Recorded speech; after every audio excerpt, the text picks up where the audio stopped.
My hands were shaking so badly I could barely grip the windowsill. The cold glass pressed against my forehead as I stared into what used to be my safe haven, my home, my life. Everything I thought I knew was crumbling right before my eyes. There they were. Kevin, my husband of 3 years, the man who promised to love and protect me until death do us part. And my mother, Patricia, the woman who raised me, who taught me about trust and family values. They were wrapped around each other on our living room couch like teenagers, her fingers running through his hair, his hands places they should never be. But it wasn't just the betrayal of seeing them together that made my stomach twist into knots. It was what I heard next that made my blood turn to ice. "We can't wait any longer," my mother whispered, her voice carrying through the slightly open window. "She wasn't supposed to come home today. The hospital said she'd be there until tomorrow." Kevin pulled back from her, his face serious. "I know, but we can work with this. She's still weak from the accident. Her injuries are perfect cover." "The insurance money will solve everything," Patricia continued, and I watched her trace circles on Kevin's chest. $500,000, Kevin. We can start fresh somewhere new, just like we planned." My legs gave out. I slumped against the side of the house, my broken ribs screaming in pain. But the physical hurt was nothing compared to what was happening inside my chest. Insurance money? What were they talking about? "I still can't believe the brakes failed so perfectly," Kevin said with a laugh that made my skin crawl. "When I cut those lines, I wasn't sure it would work exactly like we needed." The world stopped spinning. Cut the brake lines? My accident 3 days ago, the one that nearly killed me, the one that left me with broken ribs, a concussion, and internal bleeding. It wasn't an accident at all. They tried to murder me, my own husband, my own mother. I pressed my hand over my mouth to stop the sob that wanted to escape. The pain medication was wearing off, and every breath felt like knives in my chest, but I couldn't move. I couldn't look away. I had to hear more. "What if she remembers something?" Patricia asked, worry creeping into her voice. "What if she gets suspicious?" "She won't," Kevin said confidently. "Natalie trusts everyone, especially us. She's always been too naive for her own good. Besides, even if she did suspect something, who would believe her? Her loving husband and devoted mother trying to kill her? It sounds crazy." They both laughed, and the sound cut through me like broken glass. "We just need to be more careful this time," Kevin continued. "Make it look like complications from her injuries. Maybe she fell down the stairs because she was still dizzy from the concussion. Or maybe her internal bleeding got worse." "When?" Patricia asked. "Tonight, while she's sleeping. The pain medication will make her drowsy anyway. It'll be quick and painless." I couldn't breathe. They were planning to kill me tonight. In my own home. While I slept, trusting them to keep me safe. Everything made sense now.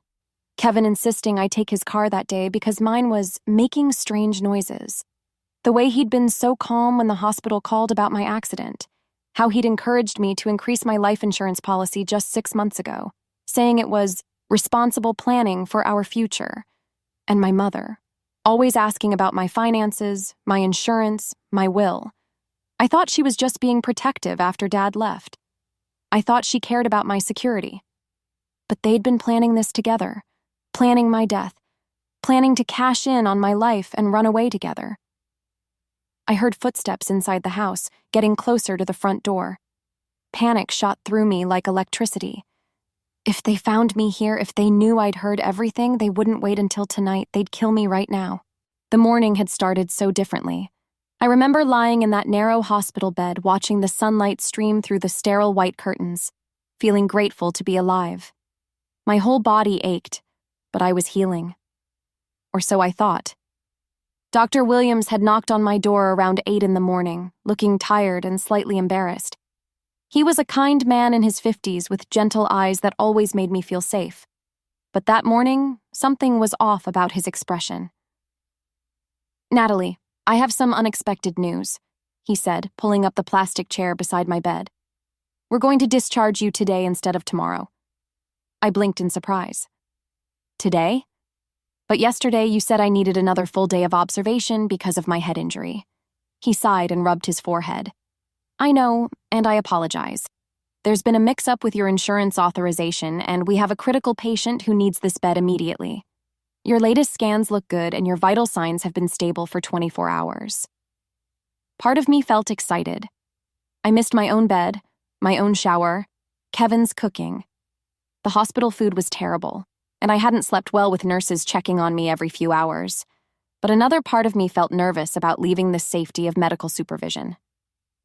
"Are you sure I'm ready?" I asked, touching the tender spot on my head where I'd hit the dashboard. "Your concussion symptoms have improved significantly," Dr. Williams assured me. "Just take it easy for the next few days. No driving, no heavy lifting, and if you experience any dizziness, nausea, or severe headaches, come back immediately." He handed me a stack of discharge papers and medication instructions, pain pills for my ribs, anti-inflammatory drugs for the swelling, and strict orders to rest. I felt like a fragile piece of glass that might shatter if handled too roughly. After Dr. Williams left, I called Kevin's phone, excited to surprise him with the good news. It rang and rang before going to voicemail. That was strange. Kevin always answered when I called, especially since the accident. He'd been so worried about me visiting every day, bringing flowers and my favorite magazines. I tried calling again. Still no answer. Maybe he was at work and couldn't hear his phone over the construction noise. Kevin worked for a small building company, and the job sites could be incredibly loud. I decided to take a taxi home and surprise him when he got back. The nurse helped me get dressed in the clothes Kevin had brought me. Soft sweatpants and a loose t-shirt that wouldn't press against my bandaged ribs. Every movement sent sharp pains through my torso, reminding me how close I'd come to dying in that crash. The taxi ride home felt surreal. I watched familiar streets pass by through the window, thinking about how different everything looked now. 3 days ago, I'd driven down these same roads, completely unaware that my life was about to change forever. Now I was returning home broken and vulnerable, but grateful to be breathing. I thought about Kevin and how relieved he'd be to see me home early. We'd been planning a quiet celebration for our 3rd wedding anniversary next month. Nothing fancy. Just dinner at the little Italian restaurant where we had our first date. Kevin had been saving up for something special, though he wouldn't tell me what. The driver helped me out of the taxi and even carried my small bag of hospital belongings to the front door. I tipped him extra for his kindness. As he drove away, I stood on our front porch, fishing through my purse for my house keys. That's when I saw it. My mother's silver Honda parked across the street, partially hidden behind the neighbor's large oak tree. My heart lifted with warmth. Patricia must have come to check on the house while I was in the hospital, or maybe she was planning to surprise me with a home-cooked meal when I got back tomorrow. But something felt odd. Why was her car parked so far from our house? And why hadn't Kevin mentioned that she was coming over? I unlocked the front door as quietly as possible, planning to surprise them both. Maybe they were planning something special for my homecoming. The thought made me smile despite the pain in my ribs. I had no idea I was walking into a nightmare. I met Kevin on a rainy Tuesday morning in October, 3.5 years ago. I was managing the little coffee shop downtown, the one with mismatched chairs and local artwork covering every wall.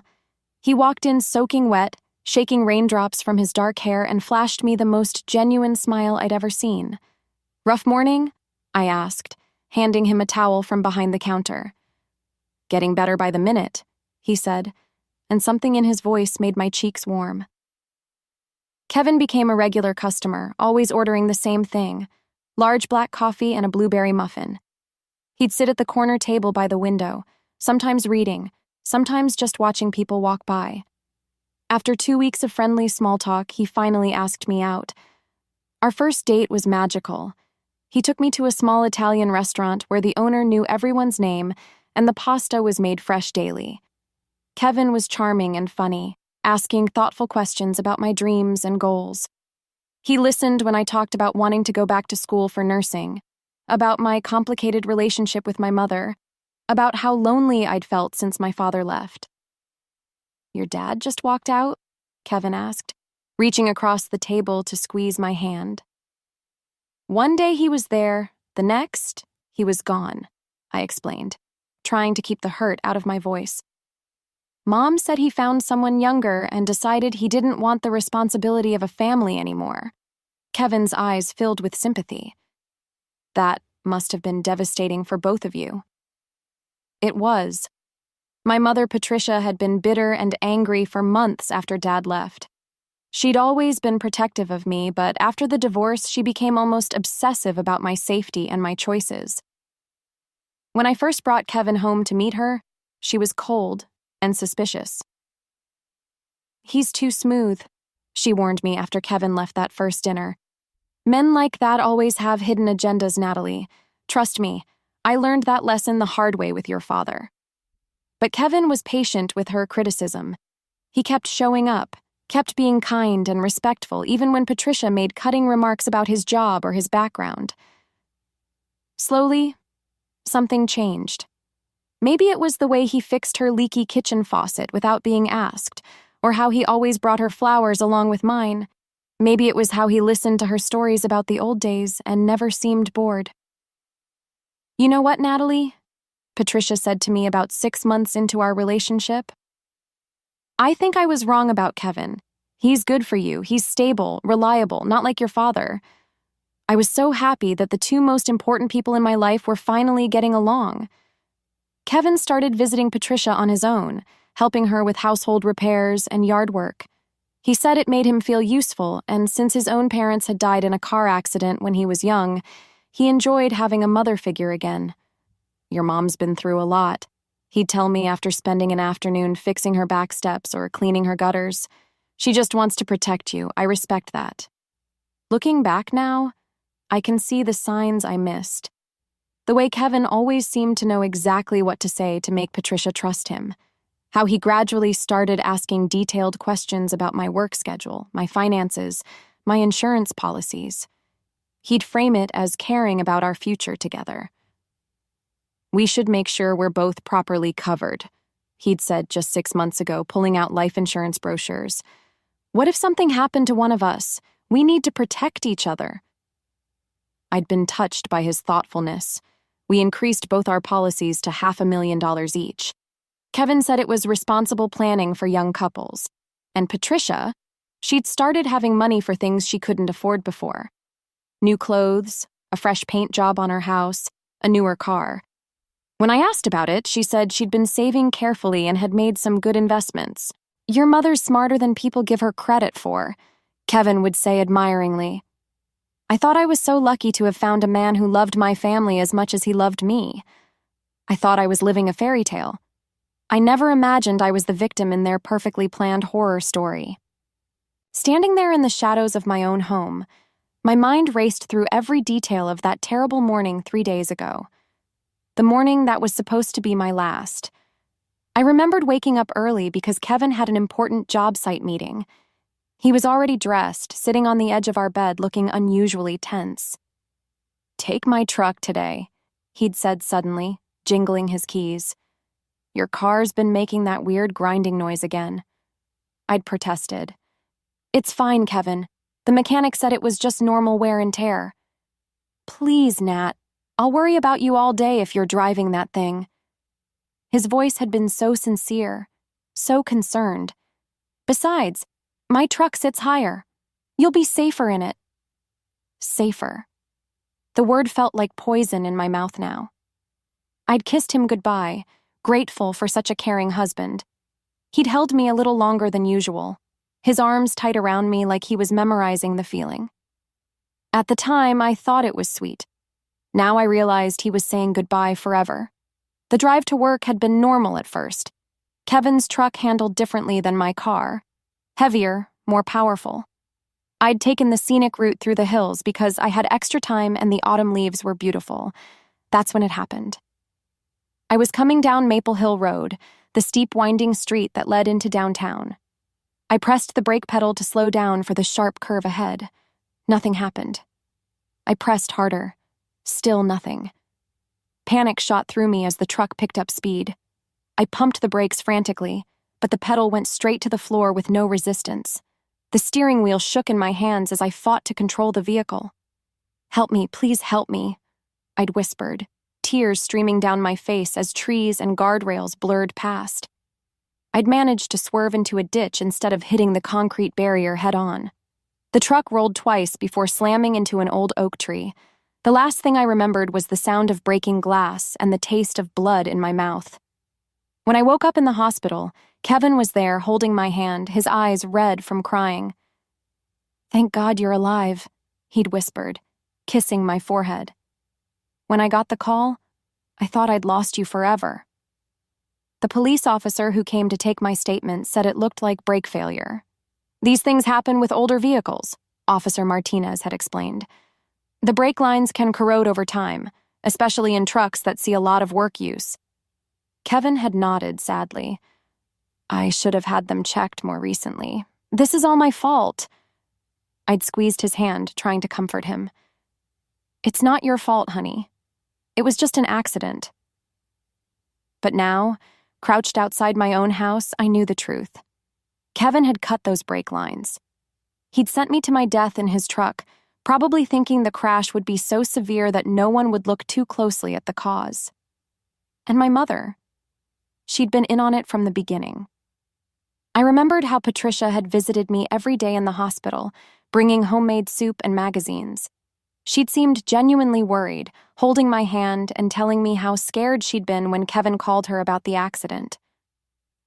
"I can't lose you too," she'd said, tears in her eyes. "You're all I have left in this world." What a performance. What a perfect, heartbreaking performance.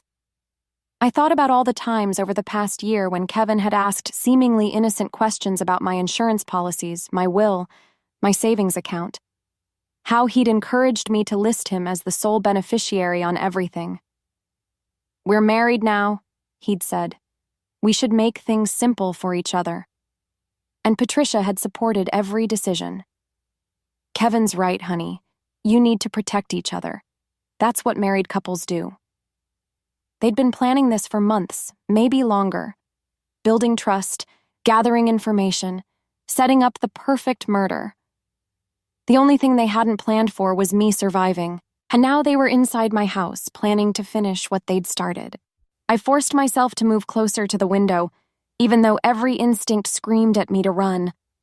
I had to know the full extent of their betrayal. I had to understand just how deep this conspiracy went.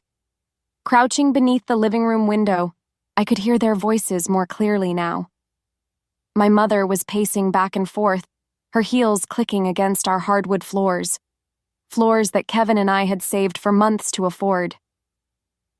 "We should have done this differently from the start," Patricia was saying, her voice sharp with frustration. "The car accident was too risky, too many variables." Kevin pulled her back down onto the couch, his hands roaming over her body in a way that made me sick. It would have worked perfectly if she'd died like she was supposed to. Clean, simple, accidental. No one questions brake failure in an old truck. "But she didn't die, Kevin." Patricia's voice rose. "And now she's home early, and we're scrambling like amateurs." "Calm down," Kevin said, stroking her hair. "We've been planning this for over a year. We're not amateurs." A year. They'd been plotting my murder for an entire year while I cooked Kevin dinner every night and called my mother every Sunday to check on her. "Tell me again about the documents," Kevin said. "Are you sure they'll hold up?" Patricia smiled, and the expression on her face was nothing like the loving mother I thought I knew. "I've been practicing Natalie's signature for months. The new will is perfect. Everything goes to you as her husband. The insurance company won't question it." My blood turned to ice. "What new will?" "And the bank accounts?" Kevin asked. "I've been slowly moving money around, making it look like she was consolidating her finances. When she dies, you'll have access to everything immediately." Patricia laughed, a cold sound that I'd never heard from her before. She trusted me with all her passwords and account information, said it was for emergencies. I remembered that conversation. 6 months ago, Patricia had convinced me to write down all my important information, just in case something happened. She'd said it was responsible planning, especially after what happened with my father leaving so suddenly. "You're so smart, baby," Kevin murmured, kissing Patricia's neck. "I knew you were the right partner for this." Partner? I thought I was going to be sick. How long have they been together? I still can't believe how easy it was to fool her, Patricia continued. Poor little Natalie, so desperate for love and approval. When you started paying attention to me acting like the son I never had, she was so happy that we were getting along. Kevin chuckled. She practically threw us together. Remember when she asked me to help you move that furniture? Or when she suggested I check on you during that storm? She made it so simple, Patricia agreed. And the way she talked about you, about how much she loved you, how she'd do anything for you, it was almost too easy to manipulate. I pressed my hand over my mouth to muffle a sob. Every kind gesture, every family dinner, every moment I'd thought we were building something beautiful together. It had all been a lie. The best part, Patricia said, settling back into Kevin's arms, is that everyone will feel so sorry for you. The grieving widower who lost his young wife in a tragic accident and then again to complications from her injuries. You'll have so much sympathy, so much support. And you'll be there to comfort me, Kevin said, his voice sickeningly sweet. The devoted mother-in-law helping her son-in-law through his grief. We'll wait a respectable amount of time before we're seen together publicly, Patricia said. Maybe a year. Then we'll move somewhere new, start fresh with our money. Our money. My life insurance. My savings. Everything I'd worked for. Everything I'd built. They were planning to steal it all. What about tonight? Kevin asked. How do we make it look natural? Patricia's voice dropped to a whisper, but I could still hear every chilling word. The stairs. She's weak, dizzy from the concussion. She gets up in the middle of the night, maybe to get water or use the bathroom. She falls down the stairs and breaks her neck. And we were both asleep. Heard nothing until morning. Kevin finished. They had it all planned out. My death, their alibis, their future together. But they'd made one crucial mistake. I was still alive, and now I knew everything. My heart hammered against my broken ribs as I carefully backed away from the window. Every step sent waves of pain through my body, but adrenaline kept me moving. I had to get evidence before they realized I was home. I slipped around to the back of the house, using the spare key we kept hidden under the fake rock by the garden. The back door opened silently. Kevin had oiled the hinges just last week. At the time, I'd thought he was being helpful. Now I wondered if he'd been planning ahead, making sure he could move through the house without waking me on the night he planned to kill me. I could hear their voices continuing in the living room as I crept up the back stairs to our bedroom. My hands shook as I grabbed Kevin's phone from the nightstand where he always left it charging. He was careless with it around me because he thought I'd never have reason to look. The phone wasn't locked. Kevin had always said he had nothing to hide from me. Another lie in a mountain of lies. I scrolled through his text messages, and what I found made my stomach drop. Months and months of messages between Kevin and my mother, going back 14 months. The early ones were flirtatious, talking about meeting for coffee when I was at work. Then they became more intimate, more explicit. But it was the recent messages that made my blood freeze. Patricia, 2 weeks ago. Insurance policy confirmed. $500K payout to spouse. Clean and simple. Kevin. Brake lines will be easy. Trucks old enough that corrosion will be believable. Patricia. What if she survives? Kevin. She won't. That hill is steep enough. But if somehow she does, we finish it in the hospital. Complications happen all the time. Patricia. 3 days ago. It didn't work. She's alive. Kevin. I know. We stick to plan B, home accident. Stairs. Patricia. This morning. She's coming home today instead of tomorrow. We need to move fast. Kevin. Tonight then. Can't wait any longer. I screenshot every message, my fingers trembling as I worked. Then I found something even worse. Photos. Pictures of our house that Patricia had taken, showing the steep staircase, the hard tile floor at the bottom. Pictures of my medical records that someone had photographed at the hospital. Pictures of insurance documents. They'd been planning this down to every detail. I heard footsteps on the main floor and froze. Were they coming upstairs? I quickly forwarded the most damning messages to my own phone, then put Kevin's phone back exactly where I'd found it. Moving as quietly as possible, I went to our closet and pulled out the small fireproof box where we kept important documents. Inside, I found papers I'd never seen before. A will with my forged signature leaving everything to Kevin. Bank transfer forms I'd never signed and insurance beneficiary changes I'd never authorized. My mother's handwriting practice sheets were there too. Pages and pages of her trying to perfect my signature. The sight of it made me feel sick. How many hours had she spent learning to write my name so she could steal my life? I took photos of everything with my phone, then carefully put the documents back. I had to make them think I suspected nothing. That's when I heard Kevin's voice getting closer. I should go check on the bedroom, make sure everything's ready for tonight, he was saying. Panic shot through me. If he found me here, if he realized I knew everything, they wouldn't wait until tonight. They'd kill me right now and figure out a new story later. I looked around desperately for somewhere to hide, but our bedroom was too small, too open. The footsteps were on the stairs now. I could hear Patricia following behind him. The fall needs to look natural, she was saying. Head trauma consistent with tumbling downstairs. I had seconds before they reached the top. Without thinking, I slipped out onto the small balcony off our bedroom and pressed myself against the wall beside the door. The October air was cold against my skin, and I had to bite my lip to keep from crying out as the wind hit my injuries. Through the glass door, I watched Kevin enter our bedroom. He was looking around carefully, checking the layout, probably planning exactly how to stage my accident. But then he stopped, his head tilted slightly like he was listening for something. "Did you hear that?" he called to Patricia. My heart stopped. Had I made a noise? Had he seen something out of place? "What?" Patricia's voice was getting closer. I thought I heard something outside. Kevin moved toward the balcony door, and I knew I was out of time. But just as his hand reached for the handle, the sound of sirens filled the air.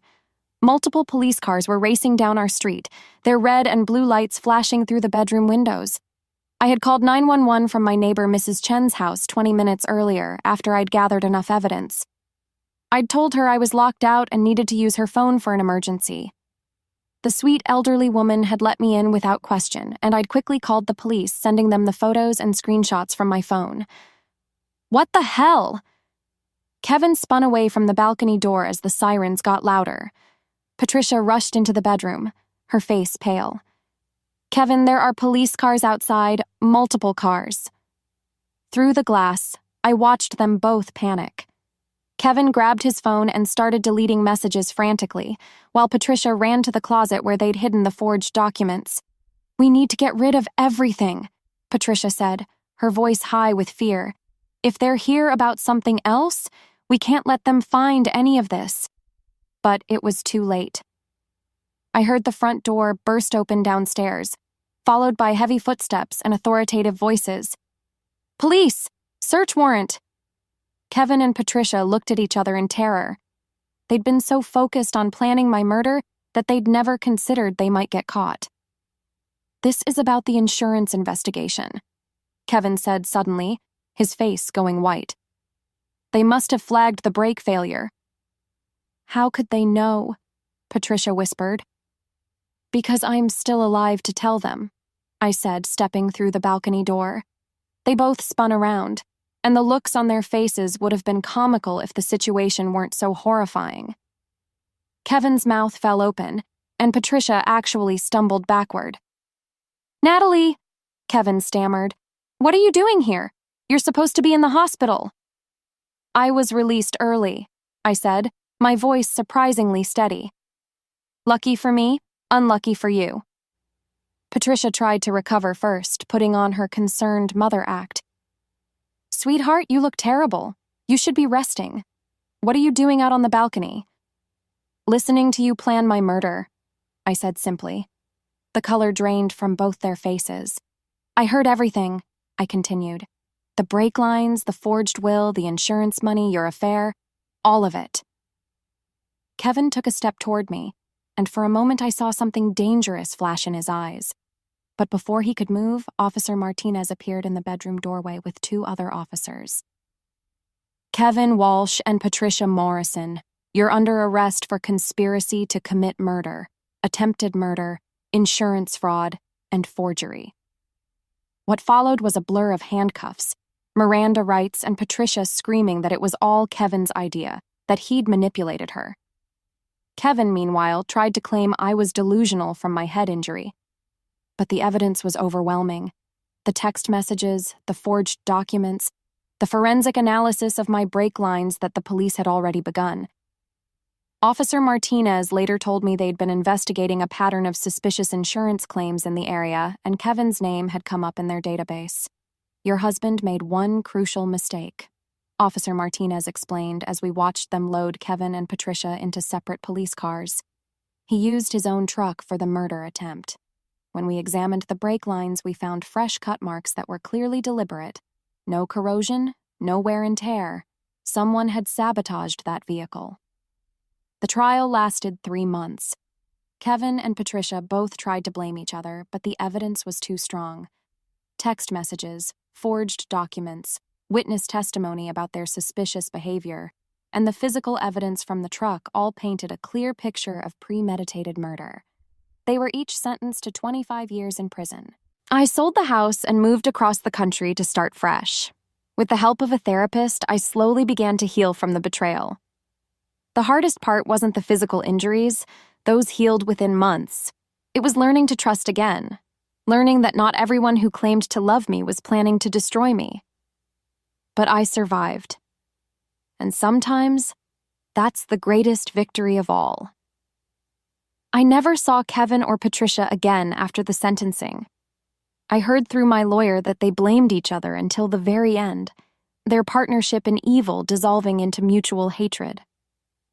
As for me, I learned that sometimes the people closest to us can be the most dangerous. But I also learned that I'm stronger than I ever imagined, and that the truth, no matter how painful, will always set you free.